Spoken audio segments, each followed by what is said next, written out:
Je commencerai par vous citer un verset du texte de l'Évangile de ce jour. Évangile selon saint Matthieu, chapitre 12, verset 50. « Voici ma mère et mes frères, car celui qui fait la volonté de mon Père qui est aux cieux, celui-là est pour moi un frère, une sœur, une mère. » La divine providence a voulu que j'enregistre cette vidéo destinée à mon blog ce 21 novembre, jour où l'Église, Orient et Occident, célèbre la mémoire de la présentation de la Vierge Marie au Temple de Jérusalem. Et en cet an de grâce 2020, cela n'est pas sans signification dans une France malheureuse où les catholiques sont plus violemment touchés que d'autres par la coalition infernale de la haine, de l'ignorance et de la lâcheté. Ce dernier péché cause sans doute plus de mal à notre communauté, car il est ressenti par bien des fidèles comme ayant le goût amer de la trahison. Au point que, tout dernièrement, un paroissien me demandait si ce que nous vivions ne signifiait pas qu'il fallait replacer Judas dans la mention des apôtres au canon de la messe. C'est pourquoi cette fête mariale tombe fort à propos pour détourner notre regard de cette terre où la conjugaison de paroles stupides sur la messe et de silences affligeants meurtrit le cœur des chrétiens catholiques. Elle nous invite, cette fête, à nous tourner vers le ciel à partir d'épisodes importants de l'histoire du salut, montrant que la sainteté a produit jadis de grandes choses et qu'elle peut toujours, par voie de conséquence, toujours en susciter. Quelques explications théologiques sur cette fête. Pour ceux qui ignoreraient la foi catholique, décidément plus nombreux que nous ne l'imaginions jusqu'à nos 2 confinements, l'estampille catholique, les choses effarantes sous cette estampille, des choses effarantes sont publiées, nivelant la messe en l'assimilant par exemple à un dépôt de cierge. Mais je me limite à cet exemple. Marie, présentée au temple par ses parents, Anne et Joachim, constitue un événement raconté par le protévangile de Jacques, qui ne figure pas dans le canon du Nouveau Testament, soit, mais ce texte date tout de même du IIe siècle après Jésus-Christ et témoigne de la piété de chrétiens égyptiens. L'Église, sans reconnaître à l'ensemble du texte une valeur canonique, en a tout de même retenu bien des éléments dans sa piété et sa doctrine. Ce faisant, elle a exercé son pouvoir magistériel de discernement dans ce qu'on appelle l'édification de la tradition. Tradition et écriture étant inséparables, car il n'y aurait pas d'écriture sans tradition, ni de tradition sans écriture. Et en matière de tradition catholique, il y a toujours la double épreuve de la persistance de l'élément traditionnel dans la foi et la piété des fidèles et sa reconnaissance par le magistère infaillible du successeur de Pierre, le pape. La fête semble avoir été célébrée pour la première fois en 543 pour la dédicace d'une église dédiée à la Mère de Dieu, construite à Jérusalem sur l'ordre de l'empereur Justinien. La fête se répandit, tant en Orient qu'en Occident, au fur et à mesure qu'augmentait la piété mariale. C'est un Français, à la fois écrivain et militaire, croisé, précisons-le, qui répandit cette dévotion, Philippe de Mézières, qui commença cette œuvre à Venise en 1370, puis auprès du pape Grégoire XI en Avignon, qui l'encouragea. Tout cela étant lié à la préparation d'une nouvelle croisade et à l'union des chrétiens d'Orient et d'Occident, union, hélas, qui se délitait de plus en plus. Et c'est en 1585 que le pape Sixte V étendit cette fête à toute l'Église. Je pourrais donner plusieurs exemples de la bienheureuse réception de cette fête dans toute l'Église, tant elle inspira nos grands théologiens qui étaient aussi de grands prédicateurs. Pour m'inscrire dans la fidélité de mon message donné devant Saint-Sulpice ce vendredi 13 novembre dernier, et surtout pour glorifier l'école française du XVIIe siècle, ce qui est en ce moment très particulier, ma manière d'être patriote et de me référer aux vraies et solides valeurs françaises, bien antérieures à cette forme de gouvernement qu'est la République, j'évoquerai M. Jean-Jacques Ollier, 1608-1657. Jean-Jacques Ollier eut la première partie de sa vie tourmentée, comme tous les grands mystiques.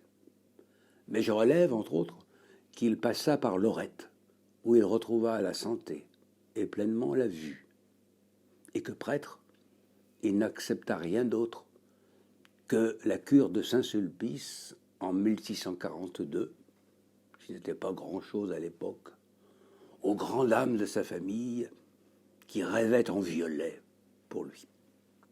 Et il établit vite un séminaire comprenant que la formation véritablement catholique des prêtres était la condition sine qua non du renouveau catholique en France. Il savait qu'il fallait pour cela de la science théologique, étude de ces séminaristes à la Sorbonne, et aussi de la piété. Saint Jean-Eudes prêchera à son séminaire. Et il s'occupera aussi d'œuvre sociale avec Saint Vincent de Paul. Pour faire bref, la clé de la réussite spirituelle de l'école française, liée à l'œuvre d'Ollier et préparée déjà par le cardinal de Bérulle, est l'insistance sur l'incarnation et ses conséquences. L'importance du sacerdoce, du prêtre, qui agit in persona Christi dans la messe, c'est-à-dire en lieu et place du Christ. Messe sommet de la vie chrétienne, communion la plus intense, de la plus intime avec Dieu. Ce grand respect du corps du Christ, nourriture absolument nécessaire pour la vie des chrétiens, l'amènera tout naturellement à revaloriser la dévotion mariale. Marie a abrité dans son sein le Verbe éternel de Dieu et lui a donné un corps. Jésus est le fruit de ses entrailles et non pas seulement un dépôt sacré dont elle n'aurait eu que la garde. Marie n'est pas une mère porteuse, elle coopère avec sa propre chair à l'œuvre du salut. Et c'est pourquoi cette chair doit être sans péché, absolument immaculée. Cette vérité doctrinale était déjà crue par beaucoup à l'époque de M. Ollier. Elle ne deviendra dogme qu'en 1854, le bienheureux Pie IX étant pape glorieusement régnant. Ces grands témoins de notre belle Église catholique sont maintenant au ciel. En ce jour où nous faisons mémoire de la présentation de la bienheureuse Marie toujours vierge au temple de Jérusalem, souvenons-nous tout d'abord du verset de l'Évangile de ce jour que j'ai cité au début de mon propos et de ce à quoi il oblige. En fait, le récit non canonique, selon lequel Marie aurait été amenée par ses parents au temple à l'âge de 3 ans, montrant ainsi que sa vie, toute sa vie, serait consacrée au service de Dieu, ne peut être que symbolique et traduire d'une manière imagée la consécration spirituelle que Marie avait faite elle-même, car Israël ignorait la consécration des vierges. C'est parce que Marie a fait cette consécration dans son cœur qu'elle peut poser sa question à l'ange. Comment cela va-t-il se faire? Ainsi, Marie devient la première femme qui se consacre à la virginité. Nouvelle Ève, contrairement à la première, elle écouta et obéit toujours à la parole de Dieu. Et avec le disciple que Jésus aimait, elle alla jusqu'au pied de la croix, alors que tant d'autres s'étaient enfuis par crainte de représailles des autorités. Elle devint ainsi un exemple pour toutes les femmes qui lui emboîteront le pas, et pour le pas pour la gloire de Dieu et le salut du monde, témoignant que le Christ peut combler dès cette terre une femme. De M. Ollier à Saint Jean-Paul II, il nous est dit par les voix les plus autorisées de l'Église que Marie est la mère des prêtres. Alors il est clair que nous devons particulièrement la suivre à Golgotha, c'est-à-dire à nos autels. Frère du Christ, celui-ci nous fait la grâce de venir en nous pour donner son corps et son sang à tous les assoiffés de Dieu. Qu'avons-nous à craindre si, gardant les yeux fixés sur les saints triomphants, nous n'hésitons pas à suivre leur exemple? Ils ont vaincu toutes les forces du mal. Et ils ne sont pas seuls. Dans l'immense communion des saints de l'Église triomphante, il y a, par exemple, les 49 chrétiens d'Abilène, surpris à participer à une Eucharistie clandestine en 304, interdite pourtant par l'empereur Dioclétien, sommés de dire pourquoi ils avaient désobéi à l'autorité. L'un d'entre eux répondit « Sans le dimanche, nous ne pouvons pas vivre ». C'est sur eux qu'il faut fixer maintenant nos regards, sans nous laisser pour l'instant distraire par la recherche stérile pour savoir qui aujourd'hui succède à Dioclétien. Enfin, puisqu'on évoque toujours sur cette terre, particulièrement en France, des valeurs que nous ne comprenons pas en certaines circonstances, regardons aux bienheureuses carmélites de Compiègne. Elles avaient dû quitter leur couvent dès 1792, au nom des valeurs de la République de cette époque. Mais elles vivaient cachées dans des maisons proches l'une de l'autre à Compiègne, pour continuer un minimum de vie spirituelle en commun. Cette petite dérogation au confinement idéologique des puissants du moment les conduisit toutes les 16 à l'échafaud, le 17 juillet 1794, dans la frénésie de la Grande Terreur. Et sur l'actuelle place de la Nation, où était installée la guillotine, après avoir chanté le Veni Creator et renouvelé leurs vœux de religion, elles montèrent une à une à l'échafaud, en commençant par la plus jeune, sœur Constance, qui entonna le psaume 117, « Louez Dieu tous les peuples », que toutes ses sœurs reprirent. La lame de Samson, en emportant la dernière, finit alors d'imposer le silence respectueux du martyr, de ces saintes qui se faisaient d'assister à leur supplice.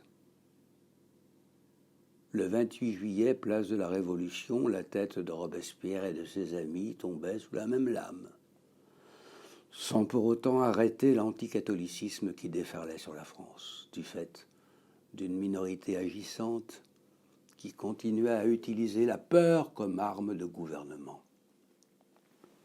Le mal qui pourrit notre pays n'a donc pas comme seule origine un nouveau virus qui nous viendrait de Chine.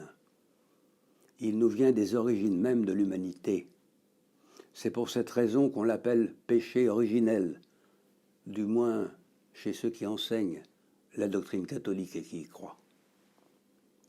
Ce péché peut se résumer à la prétention de l'humanité à se hisser à la place de Dieu et à le remplacer.